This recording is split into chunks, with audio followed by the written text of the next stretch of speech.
Hello beauties, welcome back to my channel. তো আজকে শুরু হতে চলেছে দুর্গাপুজোর তৃতীয় সিরিজ, আর আজকে সিরিজটা হতে চলেছে সপ্তমী স্পেশাল লুক। আর সপ্তমীর রাতে এরকম একটা মেরুন কালারের গর্জিয়াস কুর্তি লুক তোমরা যদি চাও তাহলে আমার এই ভিডিওটাকে শেষ পর্যন্ত দেখো। আর এত সুন্দর কুর্তি কিন্তু আমি মিন্ত্রা থেকে পারচেস করেছি ভীষণই কম দামে। আর এটার লিঙ্ক চাইলে আমি তোমাদেরকে ডেসক্রিপশন বক্সে প্লাস কমিউনিটি পোস্টে এর লিঙ্ক দিয়ে দেবো, তোমরা চাইলে পারচেস করতে পারবে।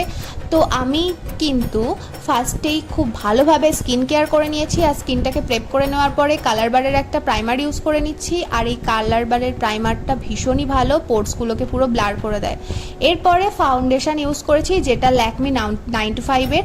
এরপরে 925-এরই একটা কনসিলার ইউজ করে নিচ্ছি, এটা matte liquid concealer in the shade 16 sand. এটা আমার স্কিন টোন থেকে একটু লাইট, তোমরা কনসিলার সবসময় লাইটই ইউজ করবে। তো খুব ভালোভাবে মার্সের একটা কনসিলার ব্রাশ দিয়ে আমি এটাকে ভালোভাবে ব্লেন্ড করে নিয়েছি। ব্লেন্ড করে নেওয়ার পরে আমি সুইস বিউটির একটা লিকুইড যে ব্লাশ আমি পারচেস করেছিলাম, সেই লিকুইড ব্লাশটাই আমি কিন্তু আমার চিক এরিয়ায় ইউজ করে নিচ্ছি। তো খুব ভালোভাবে দেখো ব্লেন্ড করে নেওয়ার পরে এই সেম ব্রাশটা দিয়ে আমি আমার চোখেও ভালোভাবে, চোখের যে আইশ্যাডো যেখানে আমি লাগাবো তো সেই সমস্ত জায়গাতেও আমি ভালোভাবে অ্যাপ্লাই করে নিয়েছি, যাতে খুব সুন্দর একটা লুক দেয়।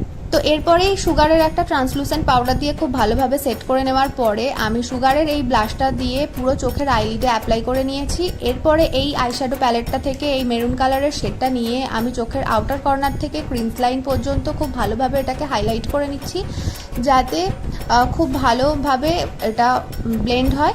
এরপরে সেম ওই প্যালেট থেকে যে শিমার কালারটা ছিল ওটাই আমি চোখের আউটার কর্নারে ইনার কর্নারে ইউজ করেছি। আর ল্যাকমির একটা ব্লু কালারের আইলাইনার দিয়ে এটাকে লাইন ড্র করে নিয়েছি। তো আই লুকটা কেমন হয়েছে তোমরা কিন্তু অবশ্যই জানিও, আমি ভীষণই কনফিউজড লুকটা নিয়ে। এরপরে আমি একটা মাস্কারা লাগিয়ে নিচ্ছি, এটা মেবলিনের, তোমরা সকলেই জানো এই একটাই মাস্কারা খুবই অ্যাফোর্ডেবল প্রাইসে পাওয়া যায়। আর এরপরে আমি ভাবলাম যে আমার আইব্রোসটাই করা হয়নি, তাই একটা নাইকার সেম কিট থেকে, আইব্রোস কিট থেকে আমি ওটাকে জাস্ট ফিল করে নিয়েছি। তারপরে সুইস বিউটির ব্রিক হাইলাইটার নিয়ে আমার হাইলাইট পয়েন্টগুলোতে অ্যাপ্লাই করে নিয়েছি।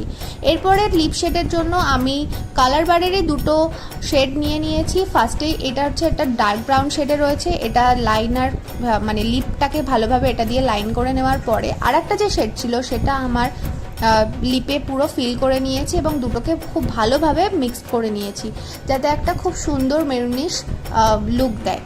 তো দেখো তোমাদের কেমন লেগেছে এই লিপ শেডের লুকটা, তোমরা চাইলে ট্রাই করতে পারো।